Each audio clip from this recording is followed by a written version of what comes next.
Un saludo a todos los que a esta hora están en sintonía con la mesa redonda. Comenzamos ya. Hoy vamos a hablar de Irak y lo que el imperio dejó a propósito de los acontecimientos relacionados con el llamado ISIS o el ejército islámico para Irak y el Levante, que está sembrando el pánico en tierras iraquíes y en la región. Esto podría derivar una guerra regional más allá de la guerra misma que ha vuelto a reactivar dentro de Irak. ¿Qué papel estarían jugando las occidentales y concretamente los Estados Unidos, que ha dicho que no va a enviar tropas, no envía tropas pero envía guerra? De eso estaremos hablando con personas que, habituadas a estudiar este tema, podrían acercarnos a la verdad de los riesgos que se abren para el Medio Oriente con la nueva situación. El máster Enrique Martínez Díaz, que es investigador del Centro de Investigaciones de Política Internacional, el CIPI, del Ministerio de Relaciones Exteriores; Lázaro Barredo Medina, periodista de Revista Bohemia y habitual también analista de nuestra mesa; y Leonel Nodal Álvarez, analista de temas internacionales, periodista también habituado, relacionado con estos temas de Oriente Medio. Iniciamos ya nuestra mesa redonda invitándolos a que se acompañen o que nos acompañen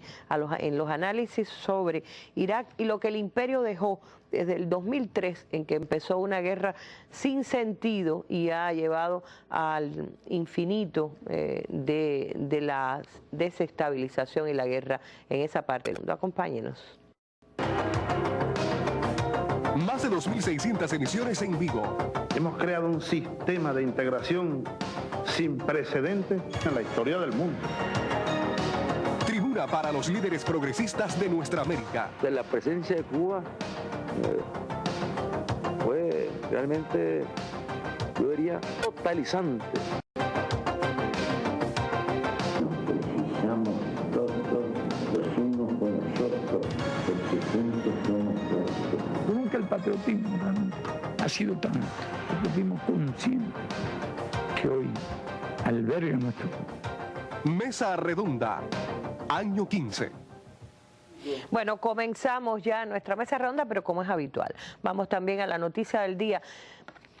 Por supuesto que la noticia del día o las noticias del día están relacionadas siempre con, están relacionadas también con este tema que estamos abordando, de ahí que sea el tema del día en nuestra mesa redonda, pero vamos a noticias del día que tienen que ver con los acontecimientos exactamente en América Latina. Y tiene que ver con la denuncia que ha hecho la presidenta argentina, Cristina Fernández. Ha asegurado que Argentina no caerá en default, pero no se someterá a extorsión, a propósito de la respuesta que dio la Corte Suprema de los Estados Unidos a favor de los defensores de los fondos buitres contra ese país. Dijo la presidenta argentina, la mandataria, que su país tiene voluntad de negociación y va a cumplir con sus obligaciones, pero no se someterá a extorsión, luego de que el Tribunal Supremo favoreció a los fondos buitres en un fallo que obliga a Argentina a pagar 1.500 millones de dólares a una minoría de inversores que no aceptó el canje de la deuda. Argentina no va a defaultear su deuda reestructurada y tiene voluntad de negociación, lo que no tiene es voluntad de ser sometida a extorsión, afirmó, aludiendo al 92% de los acreedores que sí se acogieron a los canjes en 2005 y 2010. Hay que distinguir negociación de extorsión y ningún presidente debe someter a su pueblo a semejante extorsión, remarcó la jefa de Estado en un mensaje nacional donde aseguró que esperaba el fallo tal como el que se conoció. No está sorprendida, sino muy preocupada por la decisión de los órganos de justicia en Estados Unidos, que por cierto están creando una situación realmente crítica para Argentina, porque aquellos que aceptaron el canje de la deuda, si ahora se le paga a los que se negaron a aceptarlo, bueno, pues se estaría creando un terrible precedente que incrementaría el pago por la deuda argentina. Vamos a ver, tal cual lo mostró la cadena Telesur.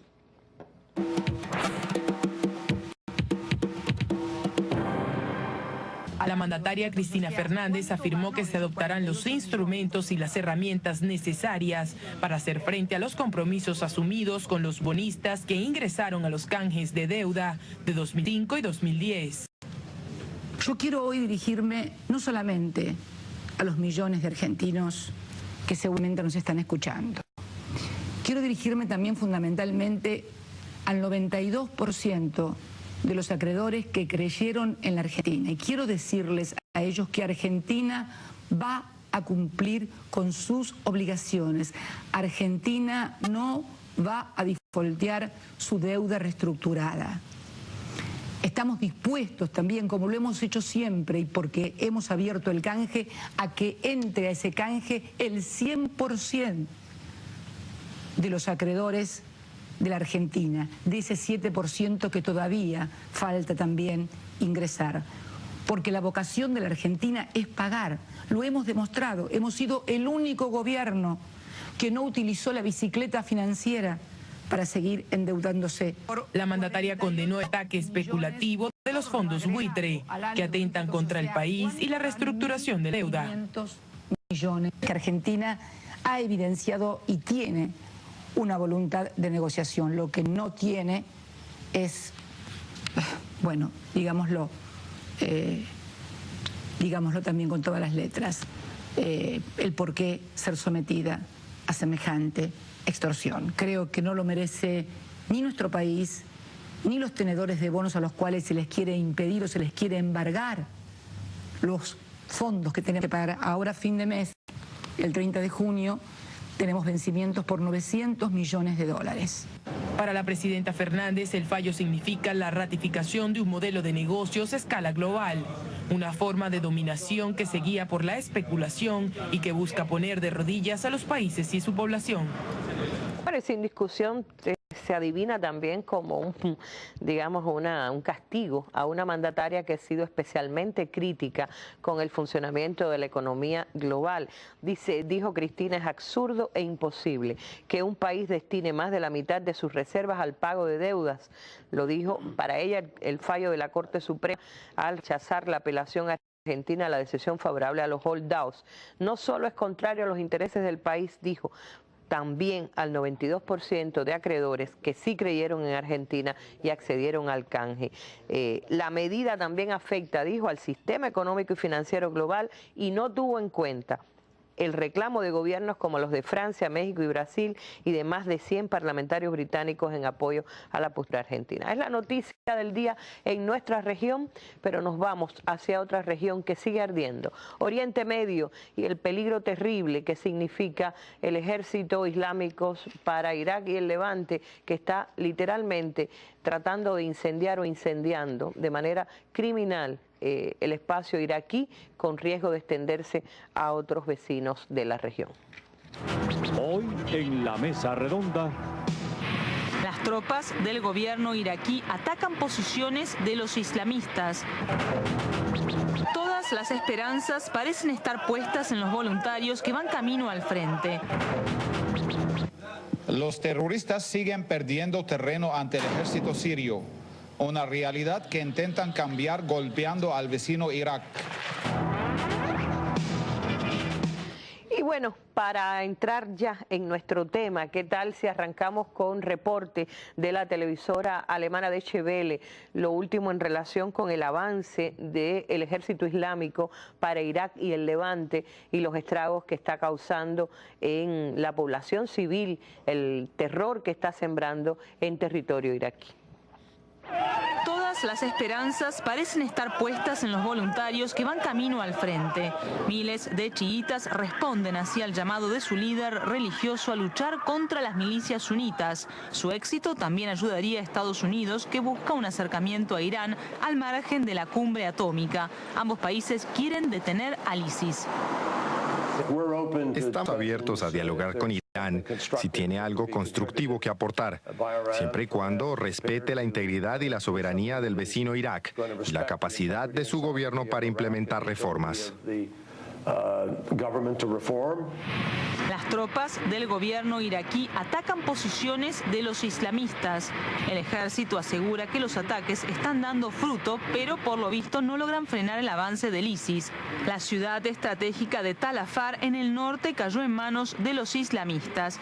Y más al sur, en Bakuba, se libran combates a solo 60 kilómetros de Bagdad. Las fuerzas de seguridad de la capital están en alerta. El temor crece entre la población. Somos iraquíes y los problemas que haya en cualquier parte del país nos afectan a todos. Nos preocupa enormemente que la situación se desborde. Estados Unidos ha enviado 275 hombres a Irak para proteger su embajada en Bagdad. Obama tiene portaaviones estacionados en el Golfo Pérsico y ya no descarta la intervención de drones y ataques aéreos. Bueno, siempre la guerra sin poner los hombres, como es el último estilo de Obama, pero eso estaremos hablando un poco más adelante para nuestra teleaudiencia. Explicar un poquito qué cosa es ese ejército islámico para Irak y el Levante, del que se habla tanto en las últimas horas, en los últimos días, y qué objetivos persigue, por qué se habla con pánico literalmente de este ejército yihadista, como se le llama. Bueno, gracias, Arlene. En realidad, este es una creación, vamos a decir así. Otra creación. Sí, esto es una creación militar, terrorista. Cuando digo terrorista es porque ha ido extendiendo su influencia y su poder en esta región por el uso del terror. Y ante el uso del terror hay denuncias importantísimas, reconocidas internacionalmente, de acciones vandálicas, de asesinatos en masa, acciones que no hacen del calificativo de terrorista algo ideológico, sino simplemente la descripción de una realidad. Incluso dicho por ellos mismos, porque están publicando fotografías, videos, etcétera, en internet, haciéndola circular, para seguir aterrorizando a todo aquel que se interponga en su camino. Ahora, dentro de todo esto hay una gran manipulación y es importante que lo aclaremos pronto. Es que, es decir, cuando digo pronto, enseguida, ahora mismo, es que cuando uno oye reportes como este, donde te hablan de esa fuerza militar que ha surgido aparentemente de la nada, que ha irrumpido en la vida política de Irak de ayer para hoy, y dicen las milicias sunitas, entonces aquí están englobando a un montón de elementos, cuando en realidad esta es una fuerza política, militar y sobre todo muy bien instrumentada desde el punto de vista ideológico, que nace de una de las corrientes del Islam, que se llama y tiene su sede, su centro, su raíz en Arabia Saudita, que es el salafismo. El salafismo es un extremismo, es una visión fanática que va a los límites de las enseñanzas del Islam, esa que impone la mayor severidad en el uso y las costumbres, por ejemplo, en las prohibiciones para las mujeres, por citar un ejemplo, ese que impone que las mujeres no pueden nada más que mostrar los ojos, que no pueden salir de la casa, etcétera, etcétera. Bueno, ese salafismo alimenta una corriente de extremismo islámico, y esta corriente de extremismo islámico también ha sido utilizada, fue utilizada originalmente para crear Al-Qaeda en el momento, es decir, ya en el año, a partir de la invasión soviética de Afganistán. Estamos hablando de 1978, 79. Y en ese momento Estados Unidos, Arabia Saudita, procrea esa fuerza islámica, esos yihadistas, que es otro término que se está usando sin que se explique qué quiere decir. Yihad es el que va a hacer la guerra santa. Y la guerra santa se hace contra los infieles. Y en aquel momento se trataba de una potencia comunista que estaba ocupando un país islámico. Y por lo tanto se justificaba que millones, todo el que pudiera, todo el que se sintiera en la obligación, hiciera la guerra santa en Afganistán. Y así se creó Al-Qaeda y se crearon los talibanes y se crearon infinidad de organizaciones que con el pretexto de la lucha por la recuperación de los lugares sagrados, del territorio sagrado de países islámicos, pues podían ponerse en función de una guerra que ¿a quién sirve? Y aquí viene, volvamos a la actualidad por no meternos en una historia demasiado larga. Actualmente que no es exactamente ejército, este Estado, porque es lo que está queriendo decir. Ellos están hablando de un Estado sin fronteras. Este es un Estado que está en la práctica de la ocupación militar que están realizando de un territorio que abarca parte de Siria y parte de Irak.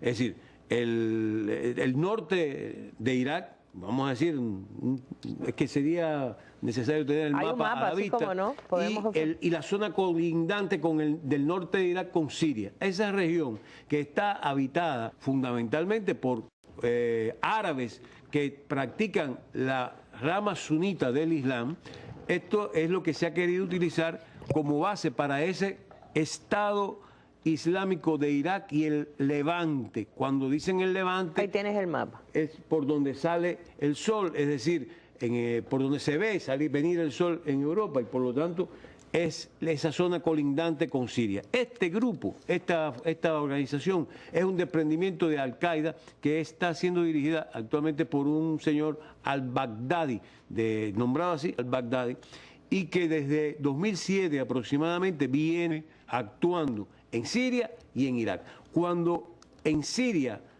se comenzó esta revuelta terrorista también, que se llegó al auge y comenzaron a recibir golpes los actores de esta sublevación contra el gobierno sirio, estos individuos aprovecharon entonces para irse retirando de las zonas donde habían podido tener algún control, con armamento, con equipamientos, hacia Irak, donde han encontrado terreno fértil por algunas razones que tienen que ver con la política interna de de Irak. Entre otras cosas, el gobierno actual de Irak es el gobierno que se instala allí después de la ocupación norteamericana. Es un gobierno dirigido por el primer ministro al-Maliki. Es un gobierno que actualmente está en su tercer mandato. Por lo tanto, desde el año 2006 está al-Maliki ejerciendo como primer ministro. Y esto ya tiene cansado a la población allí. Entre otras cosas porque al-Maliki, como dirigente chiita y además vinculado a las potencias como Irán, ha tenido, sobre todo en los últimos años, una política que ellos, sus opositores, califican de sectaria. Y hay muchas personas que estaban en contra, especialmente los sunitas y también, en cierto modo, los kurdos que habitan en el norte. Luego, estamos frente a un panorama en el cual ha habido el traslado de esta fuerza que ha ganado fuerza desde el norte, que viene avanzando del norte sin oposición prácticamente en ciudades importantes como Mosul. Alimentada en armas y pertrechos bélicos por Occidente, para hacerle la guerra a Bashar al-Assad. Han tenido como principal alimento no solamente la petronarquía de... Le han estado entrando armamento tanto desde Estados Unidos, desde Occidente, a través de las petromonarquías que lo apoyan porque están interesadas en debilitar a Irak, como el abandono por parte de algunas de estas fuerzas militares chiitas que estaban en zonas predominantemente sunitas, pero que no estaban dispuestos a combatir porque realmente no se sentían interesados. Esto ha dado lugar a ese conflicto. Eso se está complicando de esa manera y se han ido aproximando a Bagdad. Ahora, cuando ya se ve el peligro de que una fuerza tan extremista, tan terrorista, se pueda aprovechar de esta circunstancia, de este territorio tan importante, es que se están valorando los peligros. Ahora, te iba a decir ahorita quién es el gran beneficiario de esta división de Irak, prácticamente hoy, en tres grandes pedazos, el norte sunita y kurdo, y luego el sur chiita. Bueno, el principal enemigo de los árabes desde la creación del Estado de Israel. Israel, que está gozando con este panorama y que está aprovechando este debilitamiento, porque a fin de cuentas esta fuerza está contribuyendo al fraccionamiento de Irak. Vamos a seguir en nuestra mesa y vamos hasta el Centro de Operaciones Internacionales. Después vamos a oír también las opiniones de Lázaro y Enrique, pero hay un contacto con un politólogo norteamericano conocido de nuestra teleaudiencia, hablo de James Petras, conversa con Irma Shelton y da sus opiniones al respecto. Sí, hemos hecho contacto telefónico en Nueva York con el destacado sociólogo y analista James Petras. Petras, nos interesa muchísimo que nos ayude a entender qué está sucediendo ahora mismo en Irak. Sí, es un resultado de la invasión y ocupación norteamericana, que en el primer momento empezaron a destruir el ejército secular y fomentar las divisiones religiosas entre diferentes sectas de los musulmanes. Y a partir de la ocupación empezaron a buscar un gobernante que podría servir sus intereses. Y en este proceso seleccionaron Maliki, el gobernador actual, y que el señor Maliki empezó a imponer una dictadura muy corrupta sobre los demás sectores de la población. Yo creo que como resultado de eso, los sunnis, los otros musulmanes opuestos a su mandato, empezaron a organizar, y cuando surge el grupo ISIS, el grupo ahora que está montando la ofensiva, ellos prestaron apoyo. Y el hecho que Maliki tiene muchos recursos económicos por el petróleo, el respaldo armamentísimo de Estados Unidos no es suficiente, porque los soldados sienten ofendidos por la corrupción, la brutalidad de la dictadura, y no quieren luchar en favor de un gobernante tan corrupto. Pero mientras tanto, estamos en situación muy difícil porque los grupos sunnis están cometiendo muchas atrocidades, y forzosamente la población en Bagdad y otras ciudades montan una resistencia a pesar que no tienen ningunos intereses en el gobernador. Es una cuestión de sobrevivencia frente a este tipo de atrocidades. En estos momentos hay conversaciones en Viena entre Washington y Teherán. ¿Considera usted que podría salir de este diálogo la solución al conflicto? No creo. Washington es muy agresivo en el control que quieren mantener sobre el gobierno de Maliki. Si entra en una alianza con Irán a apoyar el gobierno Maliki, tienen miedo de que Irán va a conseguir mayor influencia. En este momento, Washington está haciendo un doble juego. Utiliza los islámicos contra Siria. El mismo grupo se están luchando contra el títere norteamericano en Irak. Entonces están en una situación de no ganar, porque si atacan los islámicos fuertemente, puede debilitar la oposición a Bashar Assad. Entonces están en una situación donde cualquier cosa que hacen va a tener un efecto negativo sobre sus políticas intervencionistas. Señor Petras, muchísimas gracias por sus valoraciones para nuestra mesa redonda.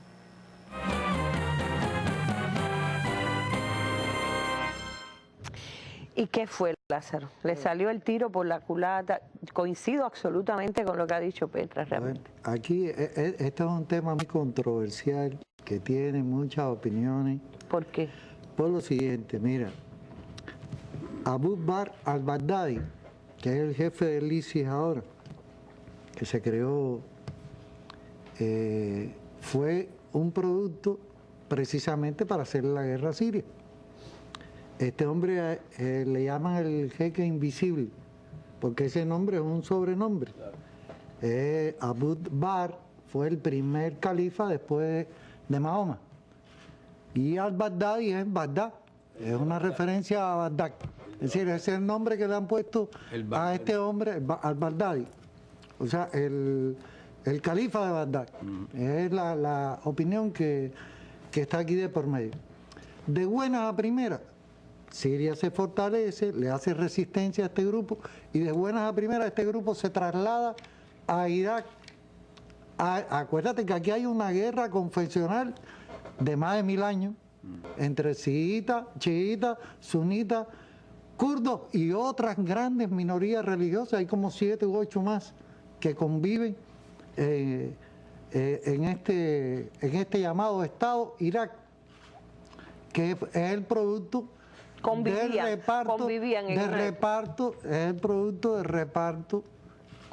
neocolonial y colonial de la Primera Guerra Mundial, que el responsable de todo lo que está pasando aquí en el fondo es Gran Bretaña y Francia, los dos, que tuvieron que ver con toda la división regional que hoy está sucediendo. Entonces, ahora en Irak hay un gran problema de guerra. Fíjate que aquí no se ha hablado, al-Sistani, que es el ayatollah chiita fundamental de Irak, ha llamado a una guerra santa virtualmente, a la toma de las armas, en defensa de las ideas chiitas. Porque todo este ejército ISIS viene acompañado de otras fuerzas más ortodoxas que estuvieron vinculadas al gobierno de Saddam Hussein, las propias milicias del Baas. Toda esta gente se han unido de cierta manera para hacer la guerra al gobierno chiita de al-Maliki. Porque hay un resentimiento también acumulado. Exacto. Entonces, además de eso y toda la represión y todos los problemas que ha habido, ahí hay una guerra fratricida, yo diría, de tipo Pero religioso. no entiendo por qué tú decías que es polémico. Yo creo que todo el mundo coincide en que es Estados Unidos quien creó eso con su invasión. No, ahora quien Estados creó Unidos, a este mismo hombre te quería decir por el contenido, porque fíjate, crearon, como siempre, crean el fantasma y le resulta un monstruo. Ahora el propio Estados Unidos, por este hombre, al-Baghdadi, está ofreciendo una recompensa de $10 millones, está buscado por el FBI, por todas las agencias antiterroristas de Estados Unidos y lo proclaman como el sucesor de Bin Laden. Es decir, es el arma que lo vayan a buscar, nuevamente, ¿no?, que necesita Estados Unidos para volver a crear. Salieron supuestamente Bin Laden y Al-Qaeda y ahora es el ISIS, al-Baghdadi, el nuevo Bin Laden, que mete miedo con guerras, es el tipo que interviene en Irak, es el descalabro, y en medio de todo eso se empieza a formar nuevamente la propia tempestad que armaron durante muchos años anteriores para justificar toda su política hegemónica en el Medio Oriente. Claro. Ahora, Enrique, ¿qué tipo de guerra es esta? Estamos hablando de las guerras que estaba promoviendo Obama, que se supone que son guerras inteligentes, donde intervienen cada vez menos tropas, los drones, etcétera. ¿Qué tipo de guerra es esta a la que estamos asistiendo? ¿Es de nueva generación, de cuarta generación? Bueno, no convencional. Buenas noches. El término oficial que utiliza la Fuerza Armada Norteamericana y el gobierno es la llamada guerra no convencional. O sea, no es el tipo de guerra que pudiéramos retrotraernos al año 1991, cuando la ocupación de Kuwait por Saddam Hussein y la famosa tormenta del desierto en 1991, o la posterior ocupación en el 2003, cuando Bush, asociado a Aznar y a Blair, pues invadieron prácticamente una ocupación muy rápida de Irak, y entonces eso es lo que se llama la guerra convencional normal, la batalla aeroterrestre, las grandes, largas, intensas campañas aéreas y tropas masivas atacando, ofensivas con tanques, carros blindados, y ocuparon la ciudad rápidamente. Prácticamente en 2 semanas habían ocupado todo el país y el ejército iraquí casi ni combatió. Actualmente las condiciones económicas no permiten a Estados Unidos embarcar. Sí, se sabe que además de los cohetes, los misiles cruceros, hubo unos maletines negros llenos de dólares que se repartieron y convencieron a mucha gente. Pero bueno, la situación actual para los norteamericanos, independientemente de que el poderío militar es uno de los fundamentos de la política norteamericana, ellos siguen aludiendo, inclusive en el último discurso de Obama en West Point, hace aproximadamente una semana y pico, habló de que el poderío militar y que eran mucho más poderosos ahora que antes, etcétera, y que sigue descansando en el poderío militar su base para el cumplimiento de sus objetivos políticos y económicos.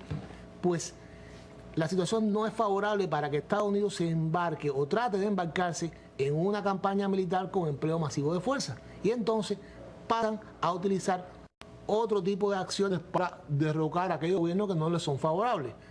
Vayamos al famoso caso de Libia en el año 2011, donde se aplicó una variante de guerra que es utilizando drones, utilizando fuerzas de operaciones especiales, financiando y armando a los grupos contrarios al gobierno para derribar a este gobierno. Esto es un poco lo que está en la famosa directiva que se habló hace poco, en la instrucción de combate 1820, si no me equivoco ahora bien el nombre exacto, no me recuerdo ahora, que habla de la llamada guerra no convencional.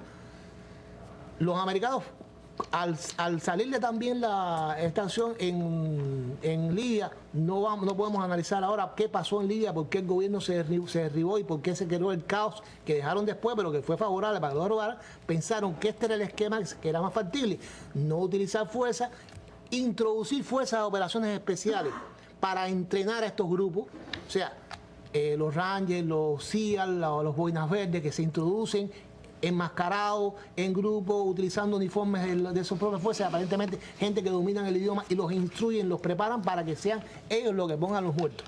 Y esas fuerzas de operaciones especiales están atrás enseñando, instruyendo y orientando. Entonces, esto es lo que se llama el utilizar los drones para no utilizar la aviación de combate propia, sino los drones que son aviones teledirigidos, que lo mismo matan al adversario que matan una boda, etcétera, los llamados daños colaterales, que después pueden ser cientos de miles de personas. Entonces, en este sentido, esto es lo que se llama la llamada guerra no convencional y que se habló inclusive hasta un momento de una llamada doctrina Obama. Pero este ejército no se inscribiría adecuadamente a los intereses, ¿o fue el genio que se salió de la botella?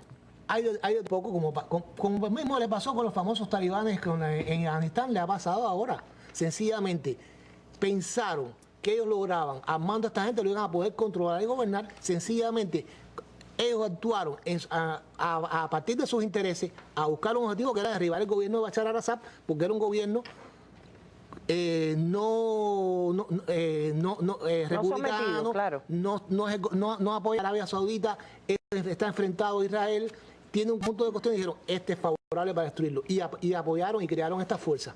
Estas fuerzas vieron que el gobierno de Siria, por un montón de razones, tienen apoyo nacional, decisión de combate, y no lograron derrotarlo rápidamente, y dijeron, vamos a atacar entonces el sector donde está más débil, Irak. Ahora, ¿qué demuestra esto?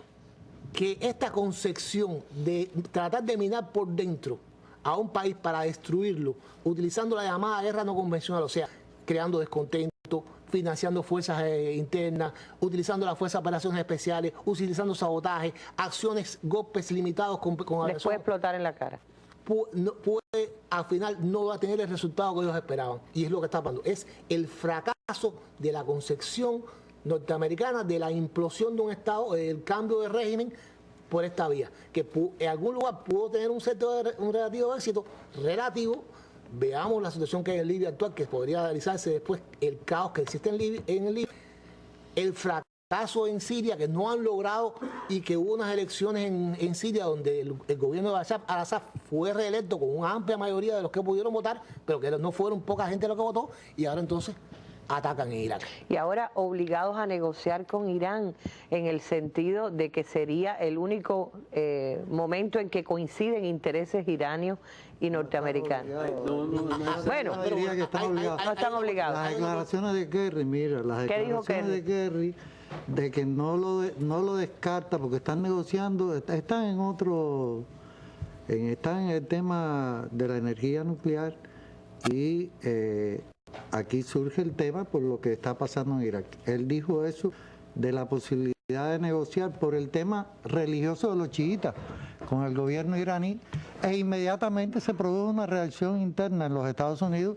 John McCain, Anthony Singh, que fue el jefe de la Fuerza Armada en Irak, y otro grupo importante de políticos norteamericanos de alto vuelo, de peso, que criticaron inmediatamente al gobierno, porque el rollo mayor que yo le veo a esto es que ya este tema de Irak se ha convertido en un tema de política interna que empieza ahora, es como una bolita de nieve que han echado a rodar, y ahora va a convertirse en centro de debate político hacia el interior de Estados Unidos, que empieza de nuevo en sus preparativos electorales de medio término. Y empiezan las contradicciones, porque mira, Estados Unidos dijeron que no van a intervenir, que esto y lo otro, pero sin embargo, estaba leyendo hoy que Hagel, el secretario de Estado, ya ordenó a un grupo de batalla, presidido por uno de los portaaviones, dirigirse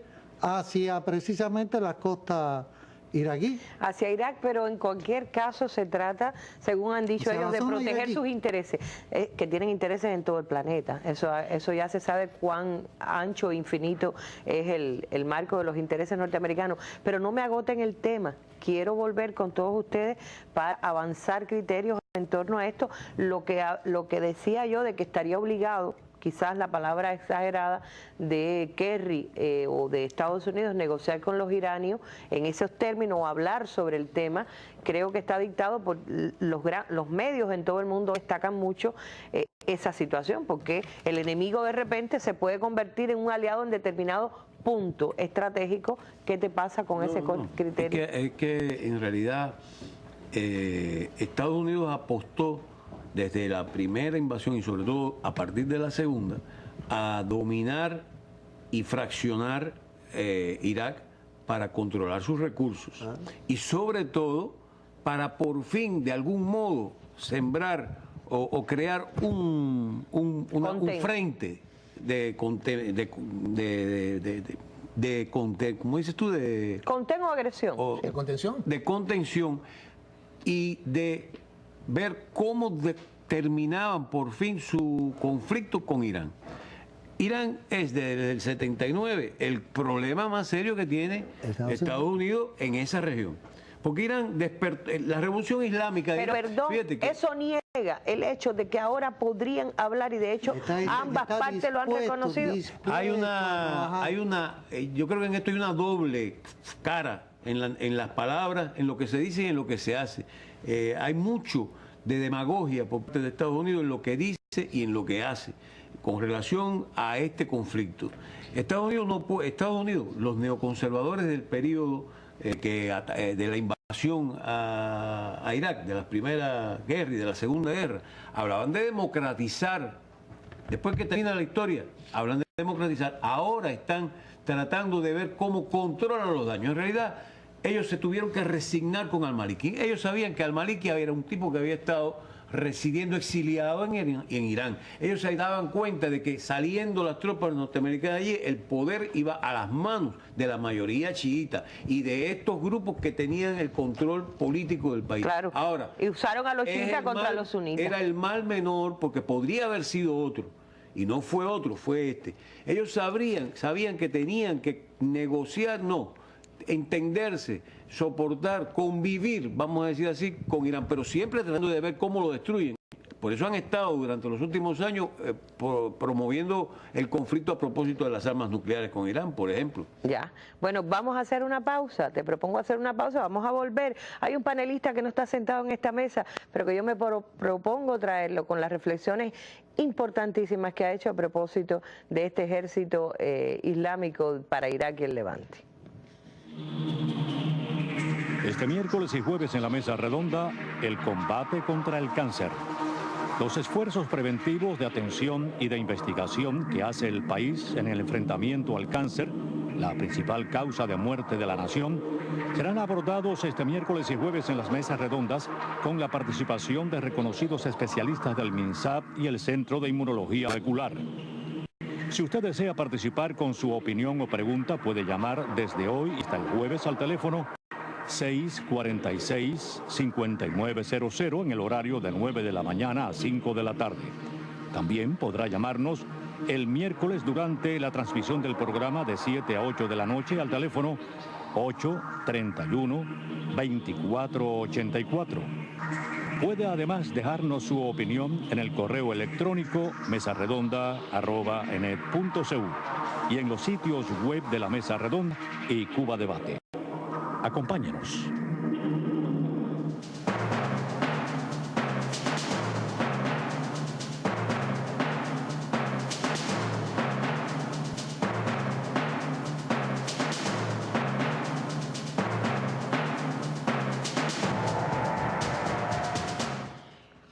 Ernesto Gómez Abascal fue embajador en 3 países claves para entender lo que ocurre en el Medio Oriente. Lo fue en Irak, lo fue en Siria, lo fue en Turquía. Y ha escrito este texto que me parece importantísimo, quizás no lo pueda leer completo, pero una síntesis. Dice, ¿quiénes controlan las fuerzas yihadistas del Estado Islámico en Irak y el Levante árabe? qué objetivos persiguen. Ya hoy nadie puede poner en duda que las fuerzas extremistas que actúan para derrocar al gobierno de Bashar al-Assad en Siria están integradas por combatientes de decenas de países reclutados por una red yihadista que abarca desde Europa hasta Asia. Los recursos económicos fundamentales para formar este fanático ejército, ¿de dónde saldrían? Sino de las desbordadas arcas de las petromonarquías del Golfo, y la técnica militar, incluido entrenamiento, asesoramiento, etcétera, la han aportado Estados Unidos y algunos de sus aliados de la OTAN. Dentro del amplio abanico de organizaciones y grupos que iniciaron la sublevación contra el gobierno basista, caracterizados por discrepancias y ambiciones que lo han llevado en no pocas ocasiones a enfrentarse militarmente entre ellos mismos, por supuesto que también hay sirios, con razones o no, para adoptar tal actitud. Sin embargo, el camino escogido por esto los llevó a someterse y depender de los intereses de los poderes norteamericanos y de sus aliados reaccionarios. La vanguardia de los combatientes antisirios pasó rápidamente a manos de las organizaciones yihadistas más recalcitrantes, que fueron, al parecer, las privilegiadas por los cuantiosos recursos y los petrodólares de las monarquías del Golfo. Cada cual con sus intereses fueron coincidiendo en la guerra con el objetivo de instalar en Damasco un gobierno islámico favorable a sus objetivos. Estados Unidos, la entidad sionista, se refiere a Israel, la OTAN y otros persiguen eliminar un gobierno que se les ha estado oponiendo desde hace muchos años y ha sido centro de resistencia a sus planes, practicando a su vez una política internacional independiente, como consta en decenas de votaciones en la ONU y otros organismos internacionales, y como se ha manifestado en sus relaciones con los países del llamado Tercer Mundo y el movimiento no alineado.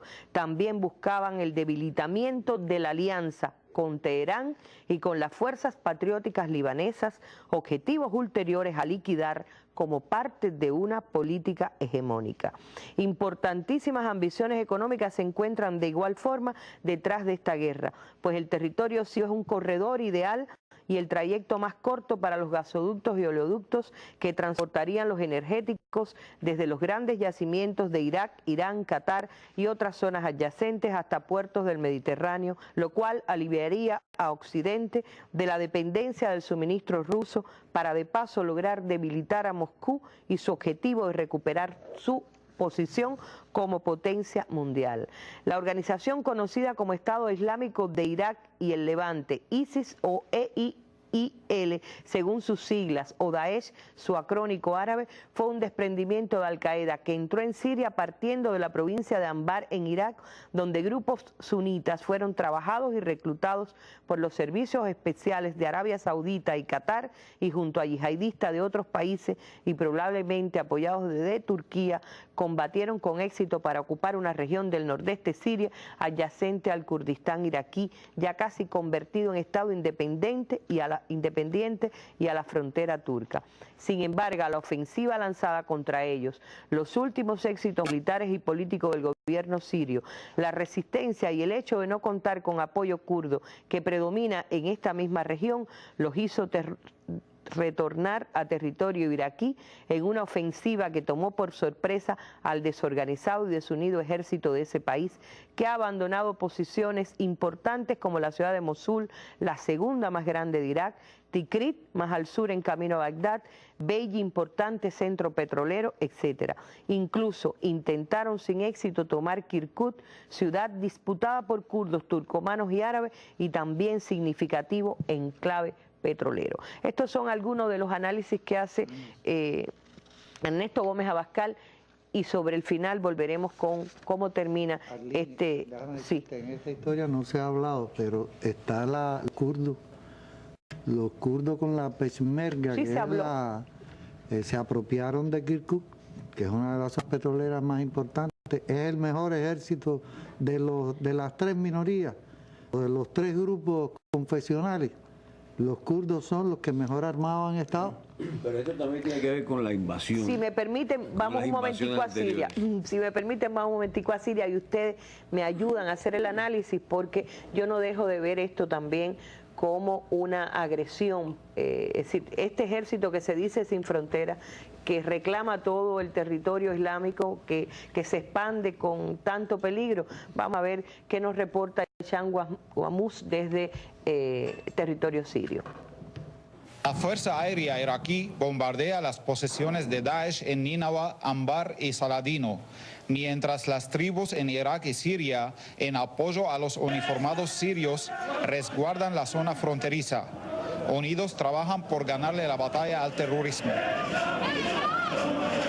Estamos aquí los combatientes de las tribus de Bu Nemer y Bu Mael para secundar a las fuerzas de seguridad en su lucha contra los terroristas Daesh y con el favor de Dios los vamos a derrotar.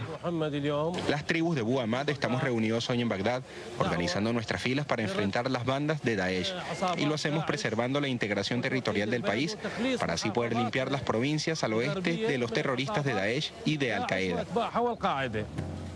Los terroristas siguen perdiendo terreno ante el ejército sirio, una realidad que intentan cambiar golpeando al vecino Irak, apoderarse de las armas del ejército iraquí y atraer la intervención militar de Washington es su plan para ganar la guerra en Siria. Lo que ocurre es un intento de justificar el retorno de Estados Unidos a la región y embellecer su imagen bajo la excusa de la lucha contra el terrorismo.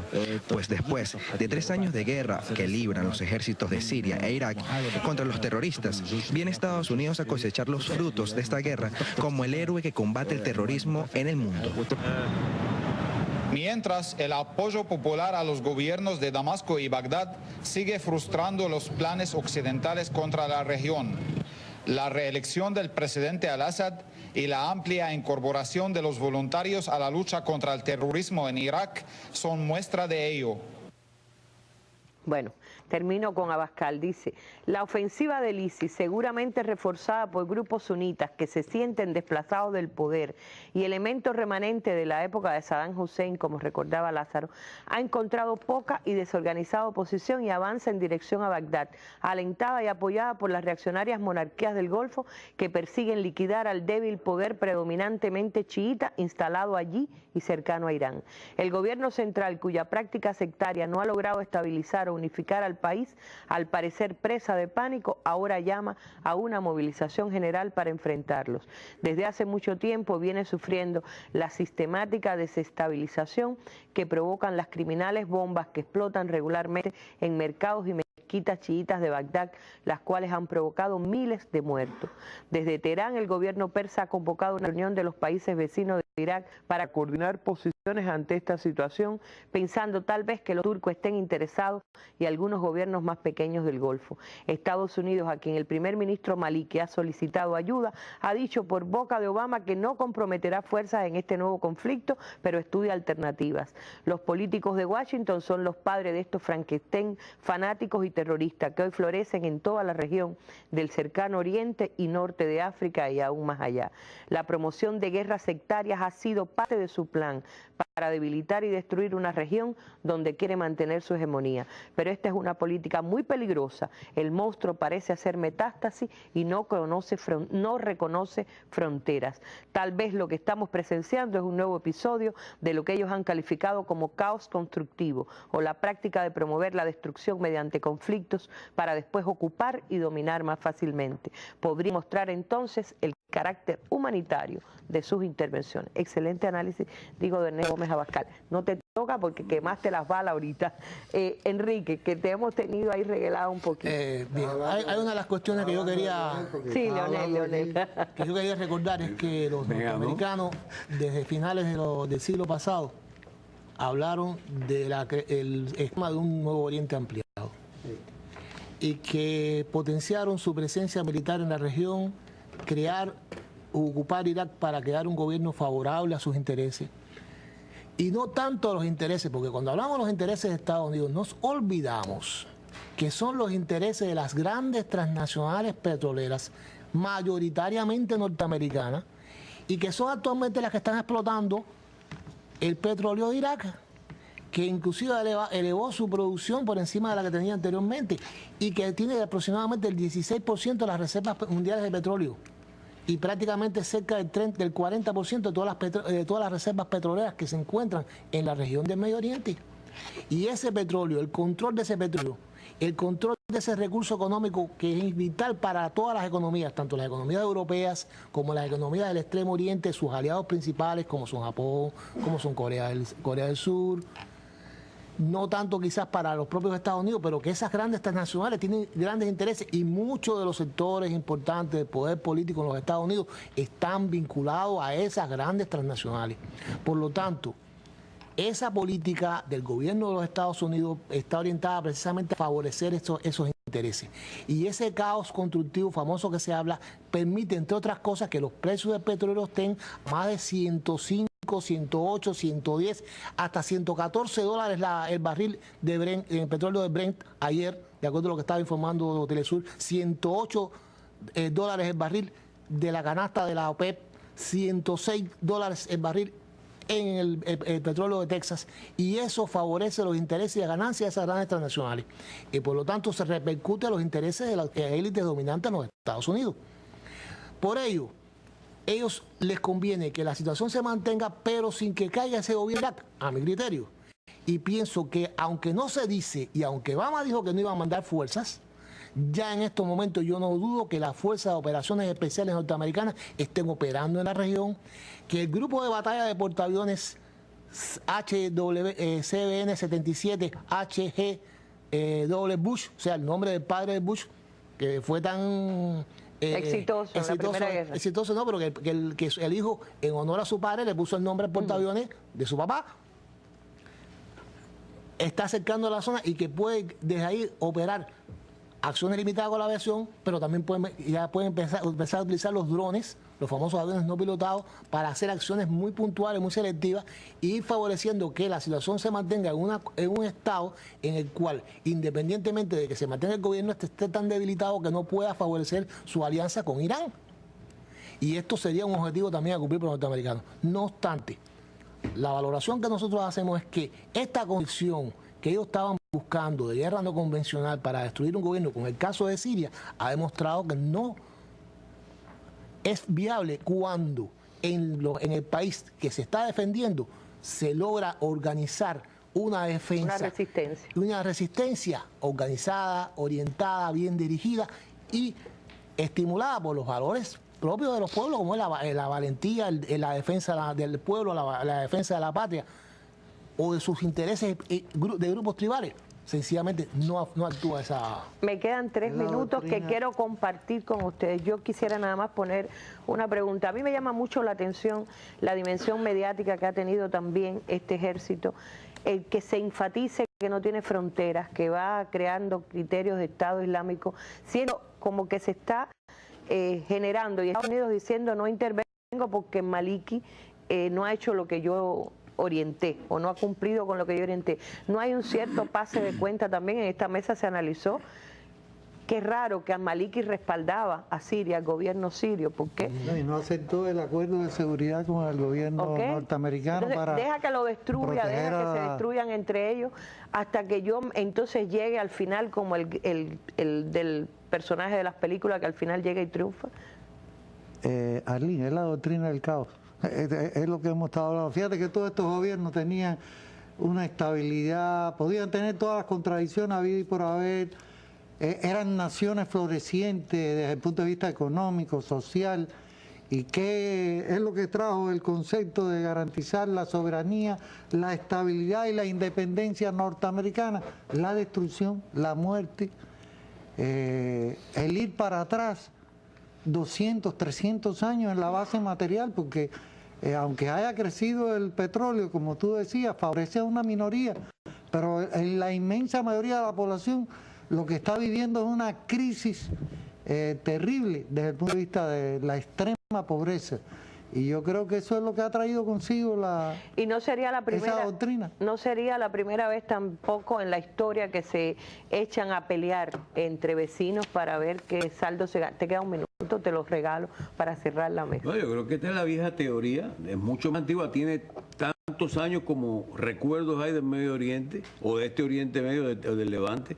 Es decir, es la teoría del dividir y vencerá. Estados Unidos ha practicado como potencia imperial de la contemporánea lo mismo que hicieron las potencias imperiales anteriores. Esta región ha sido escenario de tantos conflictos y de tantas divisiones porque esa ha sido la táctica empleada. Divide y vencerás. Ellos han logrado destruir naciones que se habían consolidado después de la Primera y la Segunda Guerra Mundial, naciones que se consolidaron como naciones, como estados, frente a la entidad sionista, como la llama Abascal, al Estado de Israel, que es el único ente extraño que fue impuesto desde Londres y desde Europa para sembrar allí la desunión que se había logrado.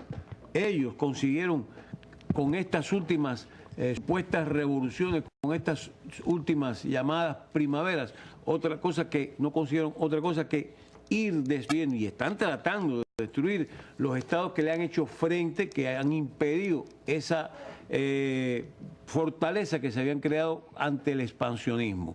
El Estado de Irak se creó inicialmente como un reino hachemita a partir después del triunfo de la Primera Guerra Mundial, y terminaba y estaba vinculado estrictamente al tema del petróleo y de los primeros oleoductos que concluían en Haifa, ahí cerquita de Haifa, y el Estado de Israel se creó para consolidar eso. Claro. Bueno, de todas maneras este es un tema que recién comienza, lo que llama muchísimo la atención, que está, como diría Walter Martínez, en pleno desarrollo y que está demandando análisis importantes que tienen que ir a la historia antigua y más reciente. En cualquier caso se trata de otro monstruo, de otra bomba que le explota en las manos a los hacedores de esa bomba. Nos estamos refiriendo a que se crean extremismos fanáticos para lanzarlo contra los pueblos que no se doblegan y terminan generando una situación de desequilibrio mundial. Hoy es regional, pero todo el mundo dice que podría ser internacional mañana. Gracias a los tres por acompañarnos. Estarán invitados de nuevo para lo que nos quede en la carpeta y nos despedimos. Las imágenes del día son tornados que arrasaron con un pueblo en Nebraska. Murieron 2 personas y por lo menos 19 resultaron heridas en Nebraska, en Estados Unidos. Con estas imágenes despedimos nuestra señal y la mesa redonda, y por supuesto que los invitamos a un nuevo encuentro en nuestro espacio. Muy buenas tardes, noches.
digamos, un castigo a una mandataria que ha sido especialmente crítica con el funcionamiento de la economía global. Dijo Cristina, es absurdo e imposible que un país destine más de la mitad de sus reservas al pago de deudas. Lo dijo para ella el fallo de la Corte Suprema al rechazar la apelación a Argentina, la decisión favorable a los holdouts. No solo es contrario a los intereses del país, dijo, también al 92% de acreedores que sí creyeron en Argentina y accedieron al canje. La medida también afecta, dijo, al sistema económico y financiero global y no tuvo en cuenta el reclamo de gobiernos como los de Francia, México y Brasil y de más de 100 parlamentarios británicos en apoyo a la postura argentina. Es la noticia del día en nuestra región, pero nos vamos hacia otra región que sigue ardiendo. Oriente Medio y el peligro terrible que significa el ejército islámico para Irak y el Levante, que está literalmente tratando de incendiar o incendiando de manera criminal el espacio iraquí, con riesgo de extenderse a otros vecinos de la región. Hoy en la mesa redonda. Las tropas del gobierno iraquí atacan posiciones de los islamistas. Todas las esperanzas parecen estar puestas en los voluntarios que van camino al frente.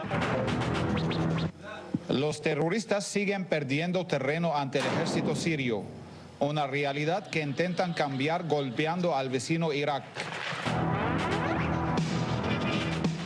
Y bueno, para entrar ya en nuestro tema, ¿qué tal si arrancamos con reporte de la televisora alemana Deutsche Welle, lo último en relación con el avance del ejército islámico para Irak y el Levante, y los analistas de temas internacionales, periodistas también habituados relacionados con estos temas de Oriente Medio? Iniciamos ya nuestra mesa redonda invitándolos a que se acompañen o que nos acompañen en los análisis sobre Irak y lo que el imperio dejó desde el 2003, en que empezó una guerra sin sentido y ha llevado al infinito de la desestabilización y la guerra en esa parte del mundo. Acompáñenos. Más de 2.600 emisiones en vivo. Hemos creado un sistema de integración sin precedentes en la historia del mundo. Tribuna para los líderes progresistas de nuestra América. De la presencia de Cuba fue realmente, yo diría, totalizante.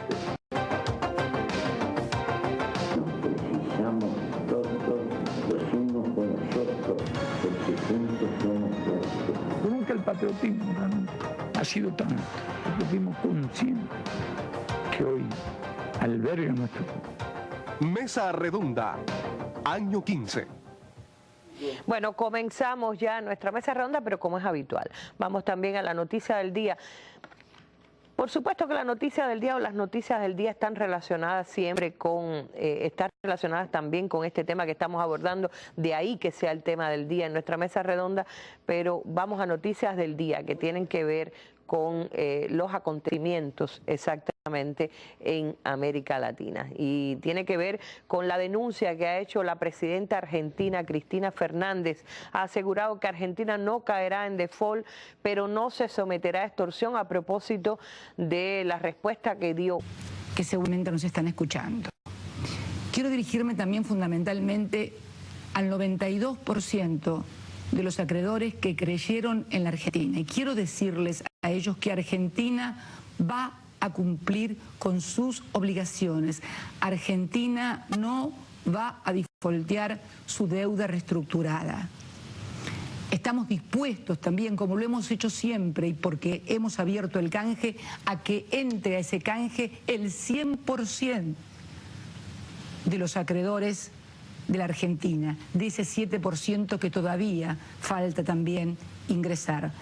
Porque la vocación de la Argentina es pagar, lo hemos demostrado, hemos sido el único gobierno que no utilizó la bicicleta financiera para seguir endeudándose.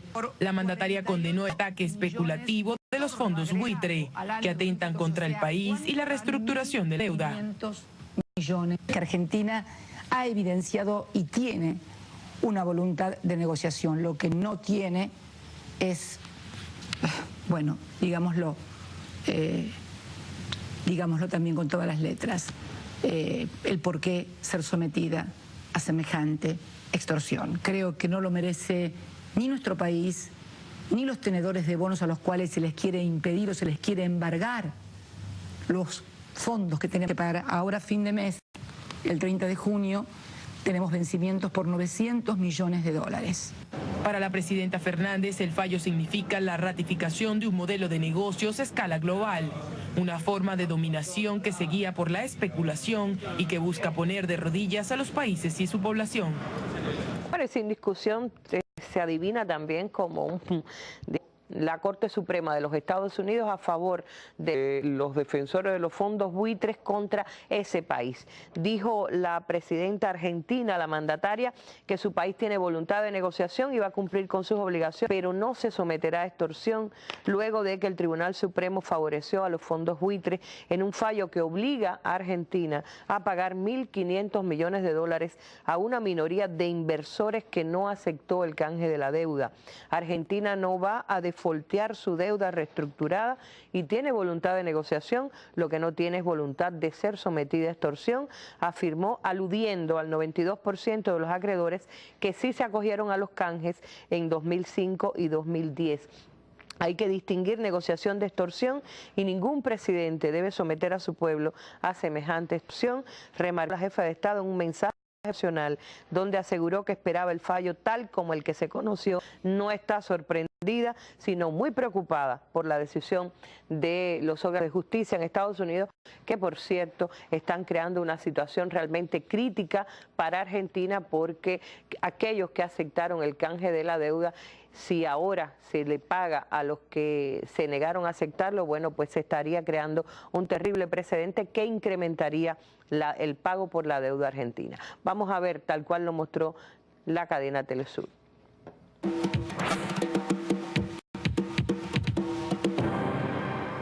La mandataria Cristina Fernández afirmó que se adoptarán los instrumentos y las herramientas necesarias para hacer frente a los compromisos asumidos con los bonistas que ingresaron a los canjes de deuda de 2005 y 2010.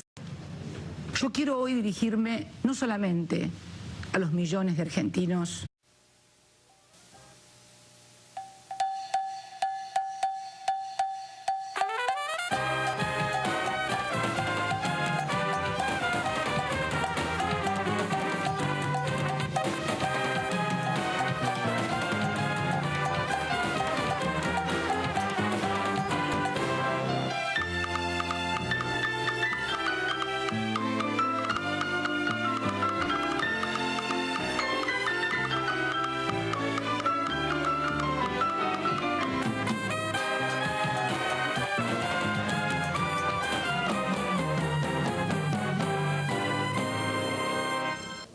Hola, un saludo a todos los que a esta hora están en sintonía con la Mesa Redonda. Comenzamos ya. Hoy vamos a hablar de Irak y lo que el imperio dejó a propósito de los acontecimientos relacionados con el llamado ISIS o el ejército islámico para Irak y el Levante, que está sembrando el pánico en tierras iraquíes y en la región.